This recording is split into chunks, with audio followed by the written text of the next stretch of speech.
quanto o outro vão ter um problema num primeiro momento, né? E aqui eu falo já pós-morte do Freud, né?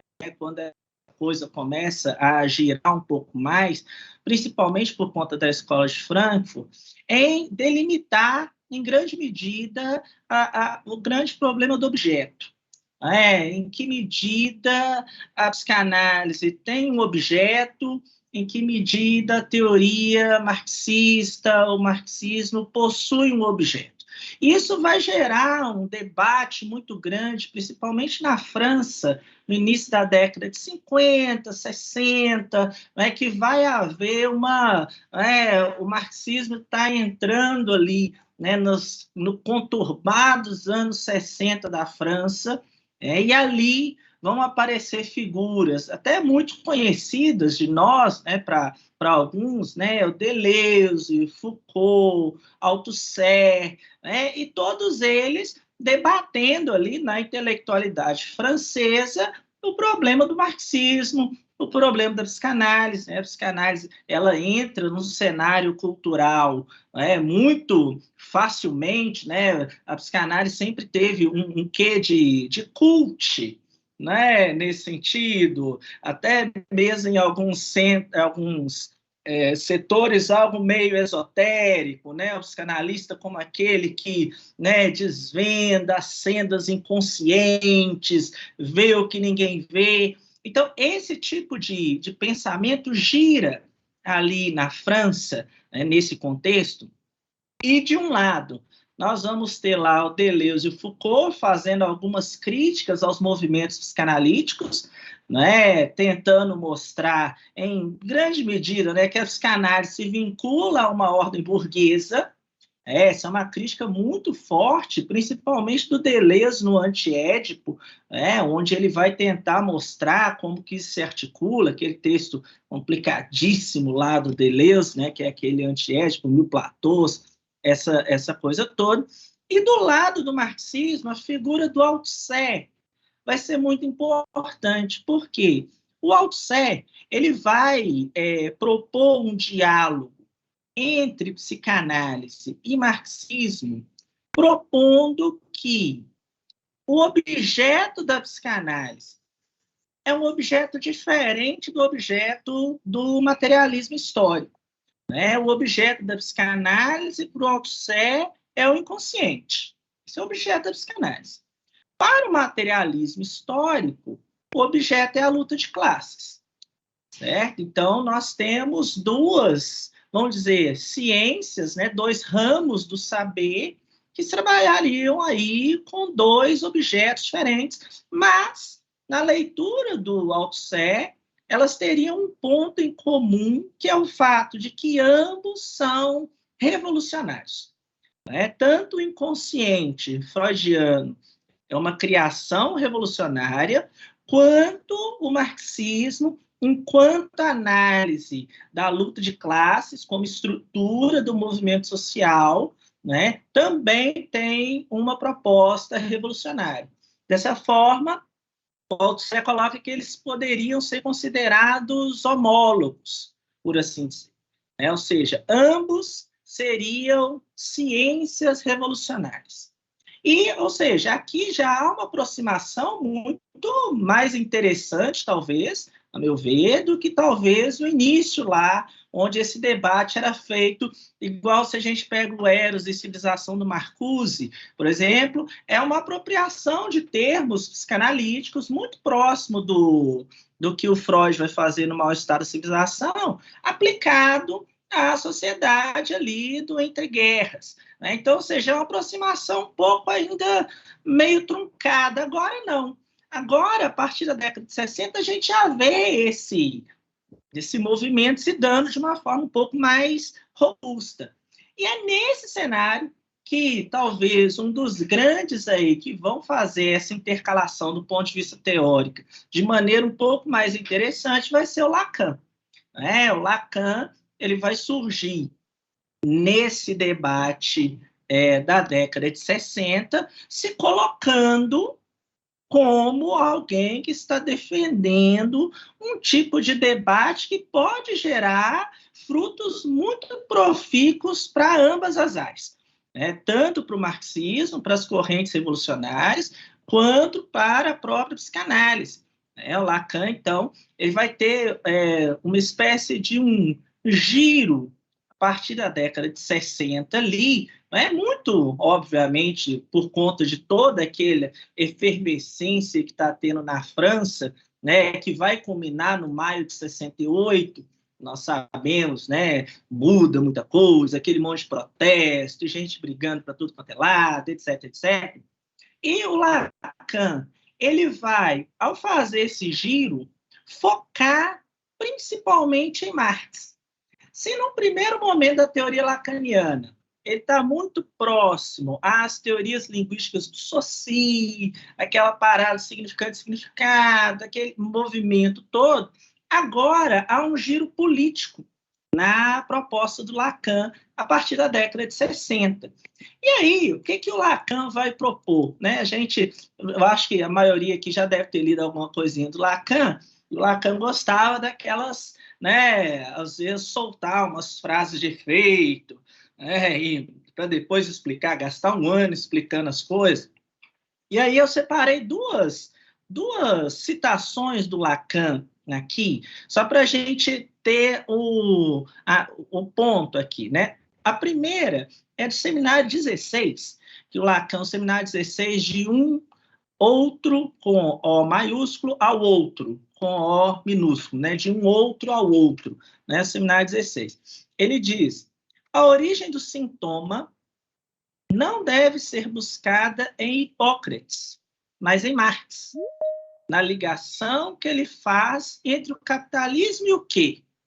Os bons velhos tempos, aquilo que chamamos o tempo feudal. Essa é a primeira citação. Então, ou seja, ele está jogando a ideia de que teria sido Marx quem inventou o sintoma. Não foi nem o Hipócrates, não foi nem o Sócrates, não foi nem o Freud que inventou a noção de sintoma, foi o Marx. Né?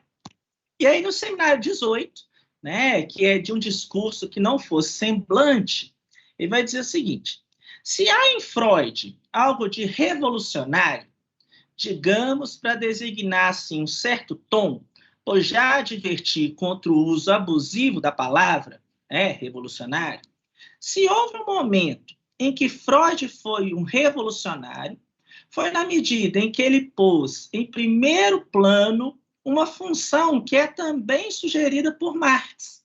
Aliás, esse é o único elemento que eles têm em comum. Ou seja, considerar um certo número de fatos como sintomas.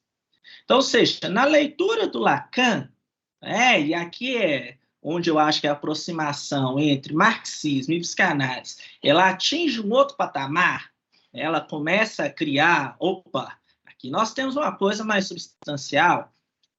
Para o Lacan, o que o Marx está fazendo quando ele evidencia a luta de classes como motor da história é propor algo muito semelhante ao que a psicanálise faria.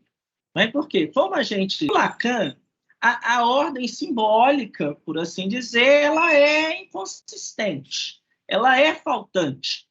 Né? Uma vez que o sujeito é constituído a partir desse laço que ele estabelece com essa ordem social, o próprio sujeito é constituído também como um ser faltante.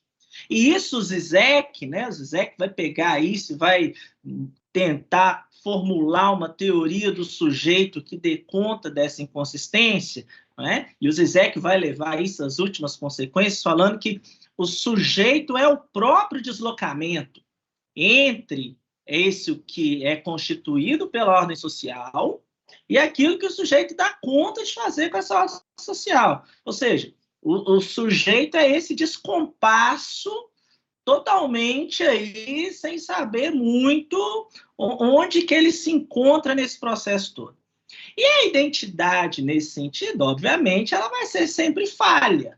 né? Se a ordem simbólica que constitui o sujeito, que é feito de linguagem, que habita a linguagem, é inconsistente, não dá para a gente querer um sujeito muito consistente sair daí, né? Se ela fosse consistente, já seria difícil, né? Quem dirá a ordem que compõe o sujeito ser inconsistente, né? Então, ou seja, o Marx, desculpa, o Lacan, o que o Lacan tá pensando aqui? Ele está pensando que, se é assim que a coisa se constitui, então, o ponto a ser investigado para que seja possível voltar a Marx é, de fato, pensar o que constitui, em última instância, essa ordem simbólica. De que é feito esse laço social que estabelece uma ordem simbólica sobre a qual o sujeito ali precisa lidar com ela. E aqui é onde o Lacan vai apontar, já no seminário 17, a ideia do inconsciente como uma instância política. E isso é um ponto muito interessante, né, que dialoga lá com o seminário 7, da ética do desejo, né, e todo aquele imbricamento do Lacan. Mas um ponto que é interessante, quem chama a nossa atenção para isso é o próprio Zizek, é de que, da mesma forma que o Marx, ao tratar do capitalismo, ele vai propor, olha, a gente precisa pensar o capitalismo não apenas como um sistema que já chega pronto, por assim dizer, não como algo que vem, né, desce do céu ou precisa ser construído de uma forma já delimitada. Não, o capitalismo, e ele, né, quem já teve a curiosidade de pegar lá o Capital para dar uma olhadinha, né, ler tudo, talvez seja meio pedir demais, né, já são 1.200 páginas ali, né, mas se você já tem uma noçãozinha ali do que o Marx está propondo, ele está propondo que, na ruptura entre o feudalismo e o capitalismo, acontece alguma coisa. Há algum desarranjo ali que faz com que ocorra essa passagem. Não é? E a proposta do Marx vai ser o quê? Olha, o que faz com que aconteça essa passagem é a noção de mercadoria. A transformação de como se comercializa no feudalismo para como se comercializa no capitalismo.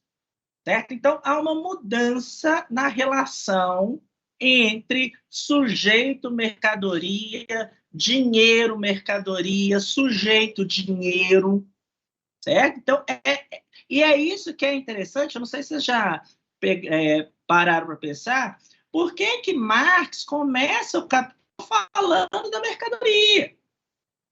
A primeira coisa que ele vai falar, quando ele vai iniciar o Capital, é uma teoria da mercadoria, certo? E isso soa, a princípio, meio estranho, não é? Por quê? Ele está falando de modo de produção capitalista, por que ele não começa falando de trabalho? Né? Por que ele não começa falando do sujeito? Mas não, ele começa falando de mercadoria. Por quê? Porque para o Marx é exatamente o modo como a mercadoria se apresenta é que vai ser o ponto de incursão, o ponto de mudança que vai permitir a passagem do feudalismo para o capitalismo. E a partir do momento que o Marx é capaz de repensar a forma como a mercadoria adquire um novo papel no modo de produção capitalista, aí vai ser possível entender o que é o capitalismo. Né? Então, seja, da mesma forma que a mercadoria se liga a uma outra mercadoria para, a partir daí, né, que é a diferença que o Marx vai fazer entre valor de uso, valor de troca, né? Ou seja, uma mercadoria no capitalismo, ela só adquire valor de troca ao se ligar a uma outra mercadoria, né? E aí, o que o Lacan vai propor? Né? Da mesma forma como um significante só adquire significado ao se ligar a outro significante. Então, a proposta que o Lacan está começando a tentar pensar, olha, da mesma forma que o Marx pensa a mercadoria, que adquire valor ao se ligar a outra mercadoria, também a lógica do significante é a mesma que a lógica da mercadoria. O que muitos, né, como o João comentou também, né, muita gente hoje debate essas coisas, né? Tem um autor até croata, né, que é o Tom Zig, né, publicou um livro em 2015 muito interessante, chama Inconsciente Capitalista, né? O Tom Zig, ele vai propor exatamente isso, né, que a construção do inconsciente se dá a partir da estrutura capitalista. Ou seja, o inconsciente, como nós lidamos com ele, é o inconsciente capitalista. Porque reflete as condições sociais da onde ele emerge. Então, aí realmente fica um negócio assim muito... então, como fazer, que é muito a proposta da galera que estuda isso hoje, né? Como fazer psicanálise dentro dessa estrutura capitalista, se nós estamos trabalhando, por assim dizer, do ponto de vista da estrutura, dentro dessas condições, certo? Então, ou seja, o que o Marx identificou, em última instância, foi que, no funcionamento da ordem burguesa, agora eu comecei a falar igual marxista, né? Né? No funcionamento da ordem burguesa, há uma fissura. Esse é o ponto que Marx vai tentar mostrar, né, no Capital. Há uma fissura que evidencia o quê? Evidencia que o enriquecimento do capitalista, em última instância, ele não vai se pautar, né, por uma universalidade, mas se baseia em uma situação que é real. Qual que é a situação que é real? A situação que é real é a exploração do trabalhador. Agora, como que essa exploração vai funcionar para o Marx? Não é? Eu tenho uma mercadoria, eu troco essa mercadoria por dinheiro para comprar outra mercadoria. Né? Ou seja, agora, tem uma mercadoria especificamente que o Marx vai falar que ela é capaz de agregar valor. Essa mercadoria que é capaz de agregar valor é o quê? A força de trabalho do trabalhador que produz. Se é a força de trabalho que o trabalhador produz que agrega valor à mercadoria, que o dinheiro vai trocar por outra mercadoria, quer dizer que essa força de trabalho, ela não aparece na relação. Ela fica simplesmente ali, girando, e quem obtém né, o gozo, aqui eu estou falando igual Lacan, né? Quem recebe esse valor da força de trabalho investida na mercadoria, ela não fica do trabalhador, né? Ela vai ficar para o dono daquele que paga para o trabalhador um salário, certo? E aí, o que o Marx vai tentar mostrar? Tentar não, vai conseguir mostrar. Que a exploração ela é a condição estrutural do modo de produção capitalista. Ou seja, a exploração não é um acidente. A exploração não é algo que se dá simplesmente porque não tem como fazer diferente. Não existe, na leitura do Marx, nenhum modo de produção capitalista que consiga abrir mão da exploração. E essa exploração ela não é universal, por assim dizer. Ela se dá nas relações concretas. Né? O sintoma, por assim dizer, né, que o Marx teria descoberto, é a forma como isso se mostra nas relações de trabalho, que esconde essa fissura constitutiva, certo? Por isso que, para o Lacan, o Marx teria inventado os sintomas sem nomeá-lo. Porque o sintoma para a psicanálise não é exatamente isso, não é? É aquilo que se mostra, que está ali aparecendo, né? Você pensa num sintoma histérico, sei lá, né? Qualquer coisa. Aquilo está ali se mostrando, aquilo quer dizer alguma coisa, né? E aí o processo de análise, ó, vamos ver o que isso significa, o que isso está se mostrando ali, e o processo se dá dessa forma. Agora, o Marx ele vai ainda um pouco mais longe na leitura do Lacan. O Marx ele romperia, em última instância, a possibilidade de entendimento dessa estrutura, por assim dizer, como se fosse algo que calcado em princípios universais. Ou seja, o que eu estou querendo dizer aqui? Que a sociedade capitalista, para o Marx, ela jamais vai ser capaz de fato, efetivar os seus princípios universais. Por exemplo, liberdade, igualdade, fraternidade. Ou seja, aquela ideia de que isso seria uma espécie de mácula que poderia ser corrigida pelo desenvolvimento da sociedade capitalista. Ou seja, isso não vai acontecer por quê? Porque não há nenhum universal por trás. É isso que o Marx aponta. As relações são sempre de indivíduos reais, concretos, numa situação concreta, que se dá ali, vamos dizer, no 1 a 1, certo?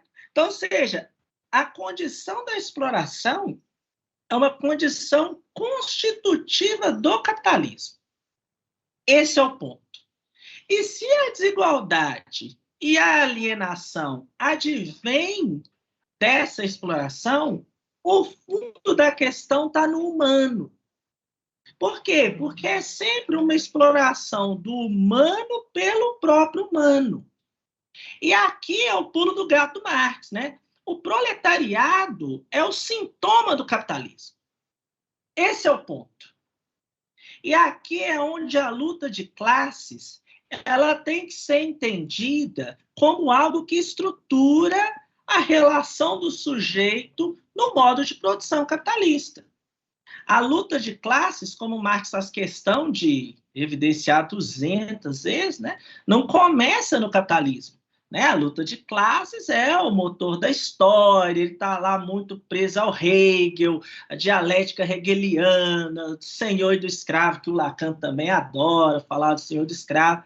Mas o Marx está mostrando que essa tensão constitutiva ela se dá a partir desse nó que não tem como sair dele. É uma inconsistência que se dá no próprio modo de produção, de forma que a única correção possível para o Marx é o quê? Trocar o modo de produção. E aí, como que vamos conseguir isso? Por meio de uma revolução, por meio das trocas das condições sociais, materiais de existência, etc, etc, etc. Nesse sentido, a psicanálise ela se torna, a partir desse momento, algo extremamente revolucionário também. Por quê? Porque a psicanálise, nesse sentido, ela também está trabalhando dentro dessa mesma estrutura que também parte de uma fissura constitutiva do sujeito na sua relação com o mundo. Lembra lá quando nós comentamos, né, que a ordem simbólica é inconsistente, o sujeito, então, é inconsistente, essa falta que o constitui vai se manifestar de várias formas, e é aqui onde eu vejo uma aproximação muito interessante entre a forma como a psicanálise lê o processo de individuação, de subjetivação, a partir dessa fissura estruturante, vamos dizer, incorrigível, e talvez a psicanálise, nesse sentido, né, o marxismo, seja até um pouco mais esperançoso nesse sentido, né? Olha, é possível, né, uma outra ordem. A psicanálise talvez seja um pouco mais modesta, né? Ó, se a gente conseguir que cada um ali lide um pouco melhor com as suas questões, com isso que o rodeia, nós já vencemos aqui a nossa batalha, né? E eu acho que esse diálogo, portanto, né, entre psicanálise e marxismo, como eu comentei aqui, né, ele tem inúmeras vertentes, né? A gente poderia, sei lá, fazer um curso sobre o debate entre psicanálise e marxismo, e mesmo assim a gente teria que escolher um autor, né? Porque as vertentes estão aparecendo de maneira muito forte. Então, eu queria apresentar né, esse panorama um pouco mais geral, pensando do ponto de vista da estrutura, né, onde que psicanálise e marxismo, do ponto de vista da estrutura, como que eles se assemelham, por assim dizer, né, essa noção de fissura, falta, desarranjo, né, que é o ponto muito de, vamos dizer, de vinculação, eu penso, assim, que é uma chave de leitura para o debate muito interessante, né? Dali dá para tirar muita coisa, ainda mais tratando, né? Uma fala que a ordem constitutiva do tecido social capitalista se dá numa fissura que incapaz de resolver sem trocar o modo de produção.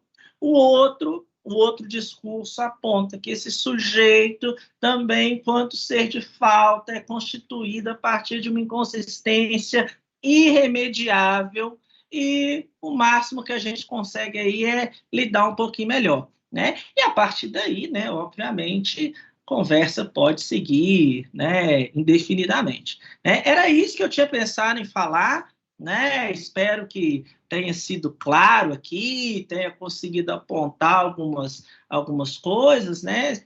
Caso alguém quiser comentar alguma coisa, passo a palavra aí para vocês.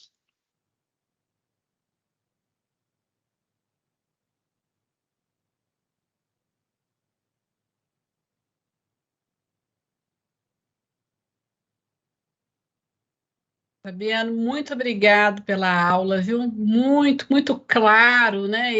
Como você falou, a gente pode falar de Adorno, Horkheim, Marcuse, Honneth, né? Tem uma tradição inaugurada, o doido do Reich, né?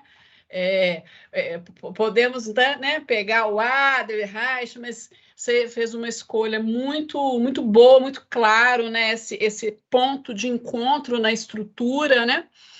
E aí você falou que talvez o marxismo ainda pense um mundo possível. Aí o título que o João Gabriel deu para o grupo, um outro mundo é possível?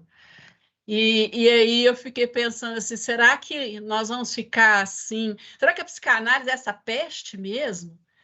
Né, que vai de fato falar assim, olha, não, o que vocês acham, gente? Eu tenho esse coração bom, eu quero acreditar sempre, eu tenho esse coração bom, não é? Mas que caminhos, né? Eu acho que o caminho é esse. A gente está aqui conversando, né? Tentando pensar, tirando a psicanálise das caixinhas, né? Não fazendo cruz contra o marxismo, acolhendo o marxismo, né? Mas é uma questão estrutural mesmo, né?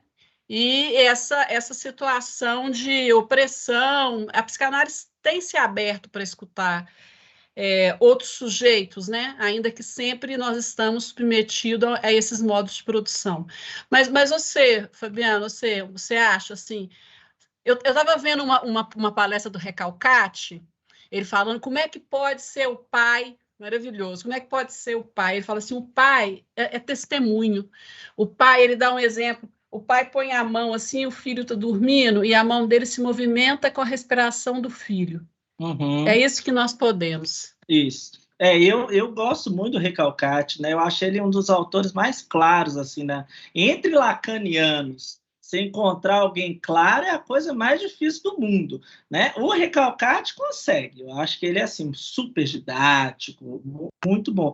Eu acho, assim, né? Eu não sei se eu seria tão otimista nesse sentido. A minha matriz protestante, ela quer que eu seja otimista, né? Ela quer que eu veja talvez alguma coisa meio, né? Tanto que é o reino de Deus laico do Marx, né? Nesse sentido, né? Um novo céu e nova terra, talvez construído a partir da revolução, etc, etc. Mas eu acredito que outro mundo é possível, acredito. Mas eu acho que a história é muito lenta. Então, eu não tenho a expectativa de conseguir ver isso realizado de alguma forma, não é? Mantenho a esperança da possibilidade, né? Porque senão também a gente tomaria o discurso atual como é isso, então, poxa, aí não, aí pode pedir para morrer, né? Não vai mudar mais nada, né? Mas eu mantenho a esperança. Eu acho assim que o marxismo, eu acho que ele traz uma proposta interessante. Claro, tem algumas críticas também ao marxismo, talvez, algumas coisas do ponto de vista, né, teórico, etc.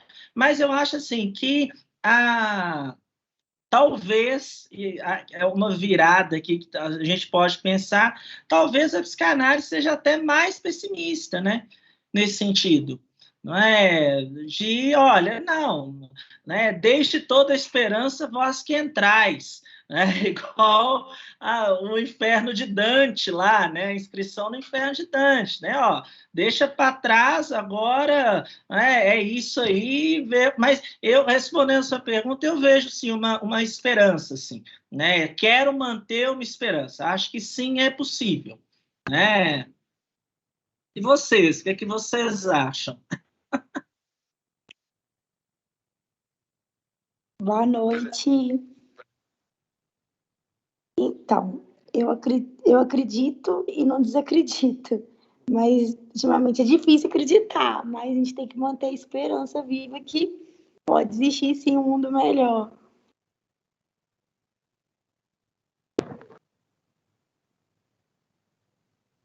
Ô, Fabiano, deixa eu só falar, não é para a gente ser ingênuos, não.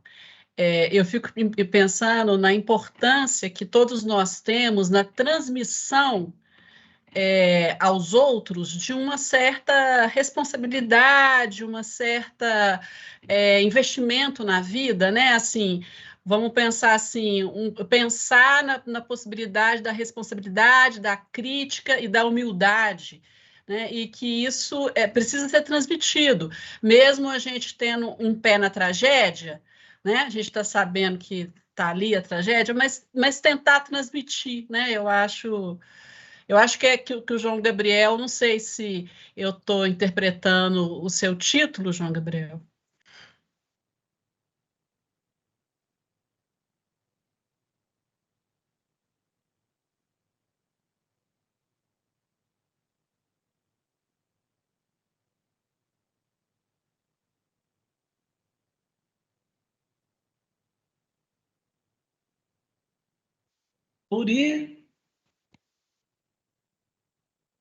Por isso que eu gosto né, a Jaque trouxe o Recalcate aqui, eu gosto muito dessa ideia do testemunho, não é? Porque é talvez o máximo de revolução possível de ser vivida em uma vida, a meu ver, é você se colocar como alguém que é capaz de dar testemunho, né? Tipo assim, testemunho de que, olha, o desejo ainda está vivo, né? Olha, tem alguma coisa que me move, tem alguma coisa longe disso ser totalizante, disso ser uma verdade universal pelo qual todos devem lutar.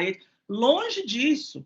Mas, olha, eu sou capaz de transmitir para quem está comigo, né, para quem está próximo, para quem vê em mim, de alguma forma, algum tipo de, né, sei lá, referência, qualquer coisa nesse sentido, essa possibilidade de, olha, é possível construir alguma coisa, meio capenga, meio mais ou menos, mas, ó, há algo que ainda pulsa aqui.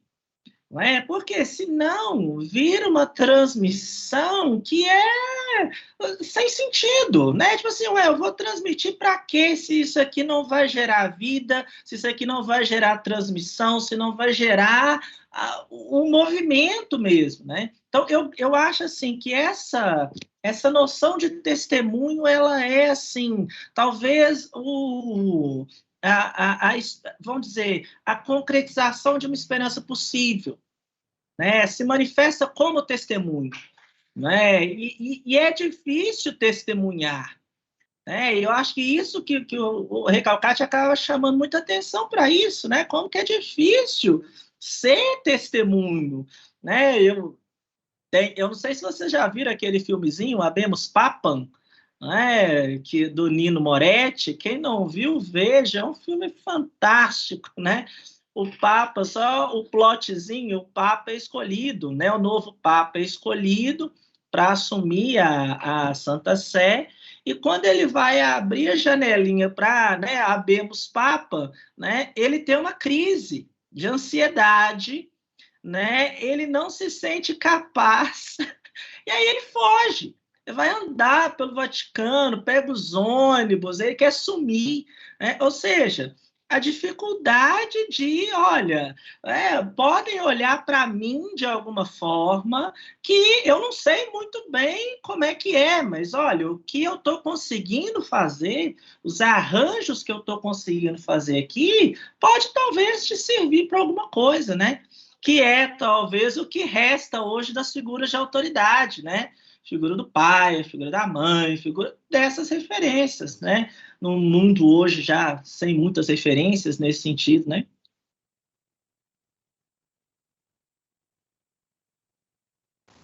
Sabe que... Tá me ouvindo? Sabe que Sim. essa posição dentro da psicanálise parece até um alívio, sabe? Porque a impressão da psicanálise tem hora que vai derrubar todos os seus apoios, né?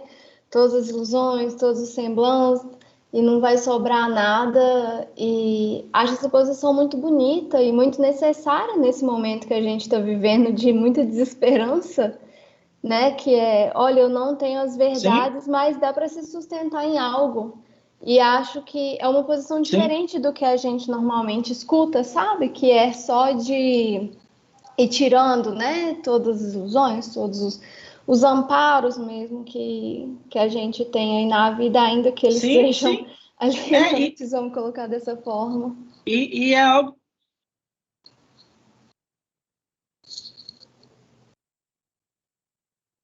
Não, e é algo, eu acho que é algo bom, né, da gente pensar também, né, porque, e isso é uma crítica muito interessante que alguns autores, até contemporâneos, fazem alguns usos da psicanálise, né, às vezes a psicanálise entra também, né, dependendo do meio onde você está, né, a psicanálise entra também numa espécie de vou me mergulhar em mim, vou descobrir os meus traumas constitutivos e a falta que me estrutura, e aí, né, o ideal é quase que aquele sujeito melancólico, né, tipo assim, nada mais motiva, é um filme do Lars von Trier lá, né, o Melancolia, né, aquela coisa, e poxa, eu acho que o Freud não veria dessa forma, né?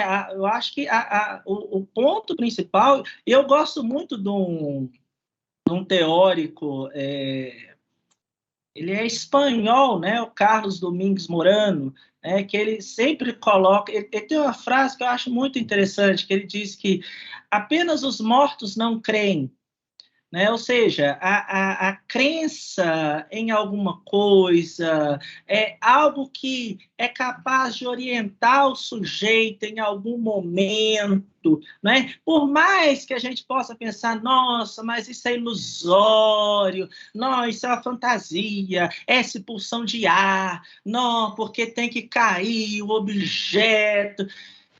Por mais que a gente, né, entre, às vezes, um processo de teorização, eu acho que esse elemento da vida enquanto algo que pede para ser vivida, né, que pede para, olha, o que te move, em última instância, né? Não é um desejo petrificado, né? O desejo como falta enquanto é puro vazio. Não, desejo enquanto falta como possibilidade de criação, de efetivação, de algo que pulsa. Então, eu acho que essa visão, talvez um pouco mais pessimista, né, melancólica da psicanálise, eu acho que aos poucos ela vem sendo superada. Né? Claro que corre-se sempre o risco também de transformar a psicanálise em outra coisa. Tipo assim, o que a gente mais vê hoje em dia é umas psicanálises também meio estranhas, às vezes. Né? Mas eu acho que é um ponto muito interessante. Né? E tem vários teóricos que trabalham muito nessa vertente. Né? Diga, Jaque. O Fabiano, você falou uma coisa aí bem importante, né? O Jurandir Freire Costa, no livro Violência e Psicanálise, da década de 80, né, ele faz um capítulo sobre geração AI-5 e ele mostra como que o crescimento da psicanálise no Brasil foi no auge da ditadura militar. É exatamente no refluxo da luta política que aí as pessoas vão para o divã para pensar nas suas faltas, como que isso pode ser perigoso. Como o outro lado também pode ser perigoso, né? Pensar uma psicanálise poliana, pós-amor, né? Mas como que é importante manter vivo o debate, né? Manter vivo ali a leitura, né? A discussão com Marx, né? A discussão o que o Lacan propõe, que o Zizek propõe, né? E é isso, né? Tentar dialetizar, né? Ainda que as pessoas possam não gostar do Hegel, mas tentar dialetizar, né? Porque a psicanálise pode servir, se você fica, a gente brinca, os adoradores da falta, se vira a igreja dos adoradores da falta, o negócio também não vai para frente. Agora, se também fica poliana, também não vai para frente. Né? Exatamente, é aquele... tem que... suporta o conflito, suporta a contradição, tensiona para um lado, tensiona para o outro, suporta. Né? Desde que não seja me orientando, tá? Aqui na Thierry foi me orientando, pode suportar, tem que fazer tese, escrever tese, defender. Eu tormentei demais, João, desculpa.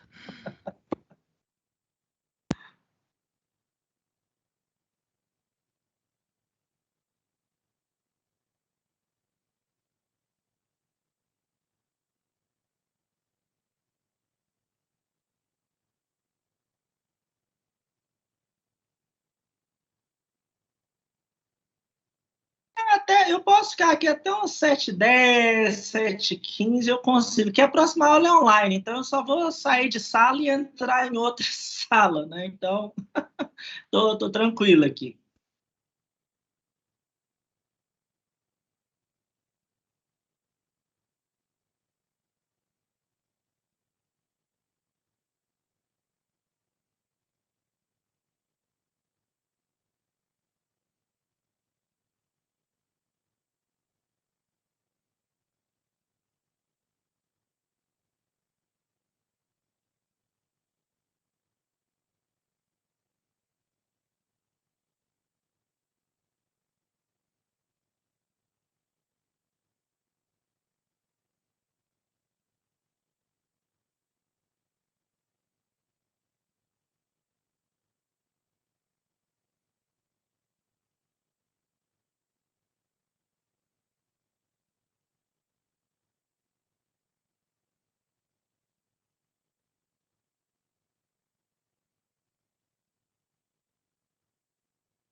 E é algo interessante, né? Como que toda ciência, em última instância, ela surge dentro de tensões que são sociais.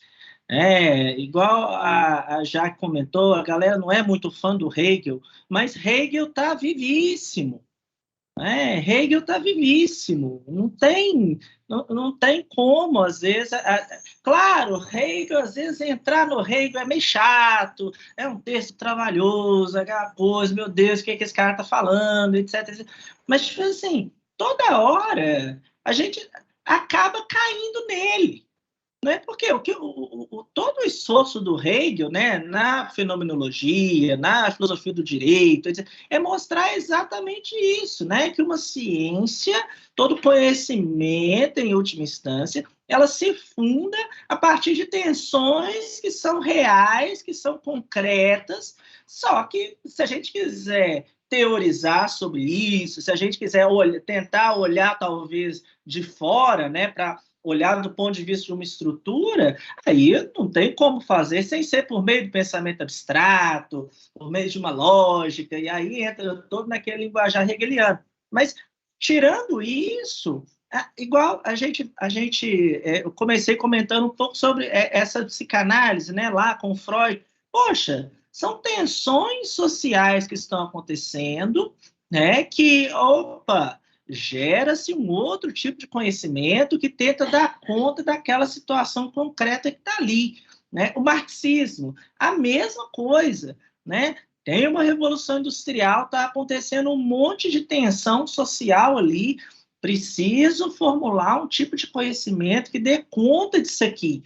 E essa mediação, ela não tem um clique, né? Tipo assim, como se, agora eu entendi tudo. Não, ela é uma construção. E eu acho que, nesse sentido, o Freud é um exemplo enorme para nós. Se tem alguém que não tinha problema nenhum em revisitar a teoria, em voltar lá e falar, isso aqui que eu falei lá, a nossa pesquisa agora mostrou que isso aqui não está funcionando mais bem, não.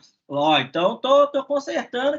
Aí tem aquelas notas de rodapé enormes, aqueles negócios. Mas por quê? Porque é assim que todo conhecimento é constituído. Né? Não tem como andar sem mediações. Né? E isso, a gente assumindo isso, não tem como ser mais hegeliano que isso. Né? Assim, que as construções, elas são mediadas por situações que são concretas. E fora dessa concretude do mundo, não tem para onde sair. Né? Então, e esse é que é o ponto, que é a inversão que o Marx sempre aponta. Né? A universalidade, em última instância, ela é uma mostra da concretude. Ou seja, não existe abstração que não tenha pega nessa materialidade. Então, nesse sentido, você pode fazer o pensamento abstrato, não tem problema. Que bom, filósofos estão aí até hoje fazendo pensamentos abstratos. Ótimo, mas o que você não pode fazer é achar que esse abstrato é que está determinando o concreto. Quando você faz isso, quando você inverte essa lógica aqui, que durante muito tempo foi como a maioria da galera leu Hegel, né? Como se o Hegel tivesse, ele está lá no mundo abstrato, ele está tentando agora jogar para cá, né? Marx talvez leu o Hegel muito melhor que muita gente. Né? Ou seja, e é exatamente nessa inversão que a gente percebe como que a ideologia capitalista hoje ela se mostra de maneira muito mais, né, tranquila nesse sentido. Né? Algo que o Zizek sempre coloca, eu acho isso muito interessante, é de que se antes a ideologia se dava na ideia, né, eles não sabem o que fazem, mas fazem, hoje ela se dá de maneira que nós sabemos exatamente o que fazemos e fazemos.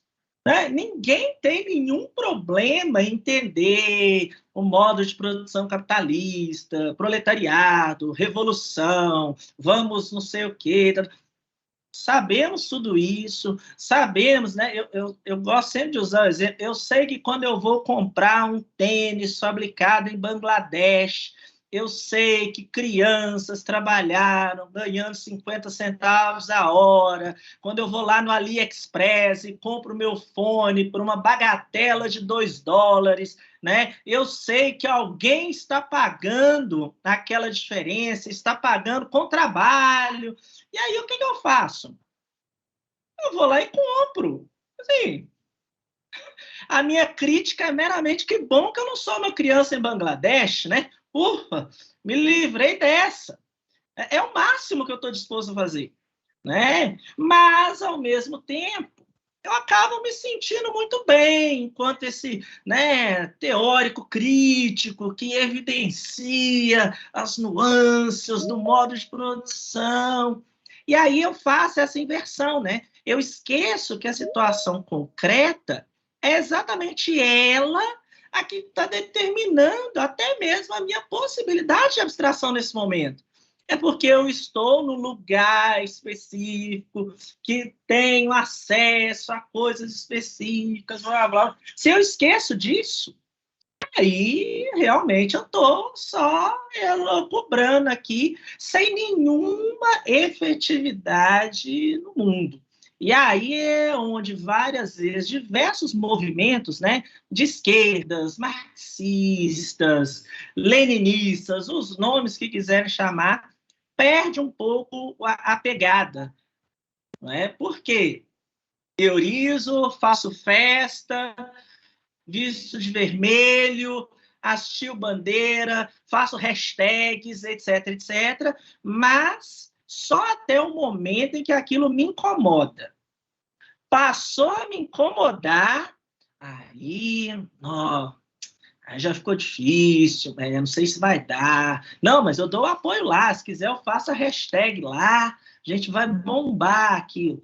Né? E, poxa, aí realmente a coisa saiu um pouco do eixo, né? E é algo muito interessante, né? Como que isso tudo hoje é muito escancarado, tá aí.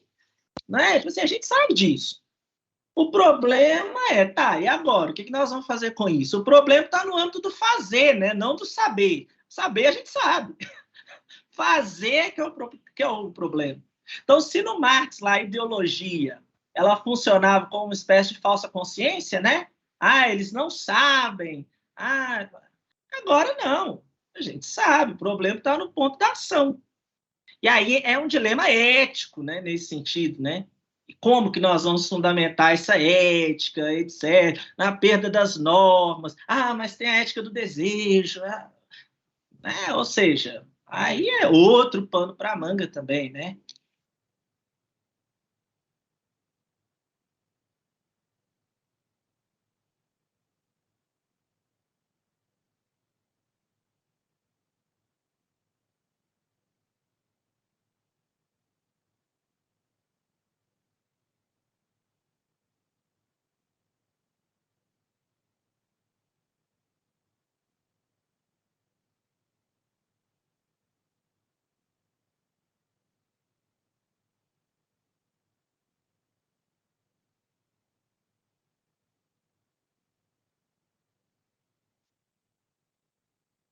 É o que o Sloterdijk chama de razão cínica, né?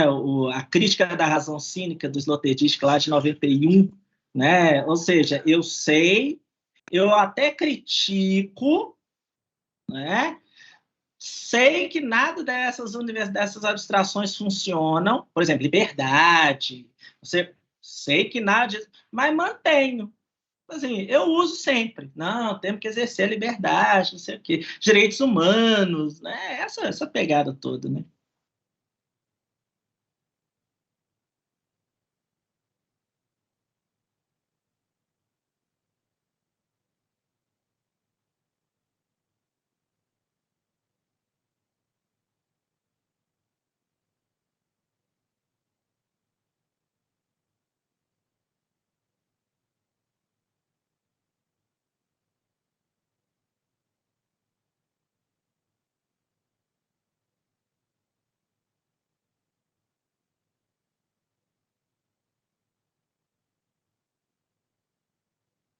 Tchau, tchau, Nada, gente. pessoal. Obrigadinho. Até breve.